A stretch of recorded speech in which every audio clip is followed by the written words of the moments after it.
का घेतला असा निर्णय घ्यायला नको होता. मनसेवर उद्धव ठाकरे नाराज झालेत.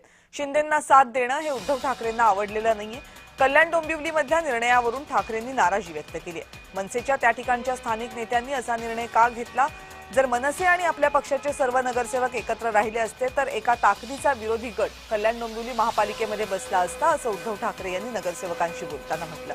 तसंच आपल्या नगरसेवकांना काळजी करू नका, तुम्हाला सन्मानपूर्वकच वागणूक मिळेल असे प्रयत्न करू असं उद्धव ठाकरे यांनी आश्वासन दिले.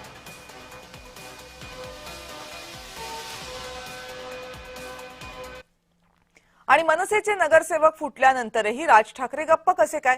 केडीएमसीच्या 5 नगरसेवकांनी शिंदेंना पाठिंबा दिला. केडीएमसीमध्ये उद्धव ठाकरेंचे 4 नगरसेवक मनसेसोबत गेले.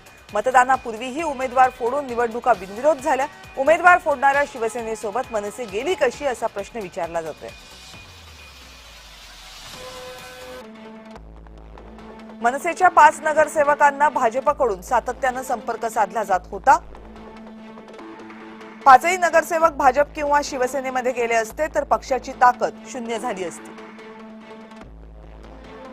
मनसेच्या नगरसेवकांचा त्यांच्याकडे येणाऱ्या प्रस्तावांवर विचार करावा असा पक्षश्रेष्ठींना आग्रह धरण्यात आला. आलेल्या ऑफरवर पक्षाने विचार केला नाही तर मनसे नगरसेवकांपुढे पक्षांतराचाही पर्याय होता. सारासार विचार करता पक्षश्रेष्ठींनी निर्णय स्थानिक स्तरावरच सोडला. शिवसेनेसोबत गेले तर संधी मिळेल, कामं होतील, पक्ष सत्तेत राहील असं स्थानिक नेत्यांचं मत होतं. अंबरनाथ पॅटर्नची पुनरावृत्ती कल्याण डोंबिवलीमध्ये होऊ नये असं स्थानिक नेत्यांनी सांगितल्यानंतरच ग्रीन सिग्नल मिळाला.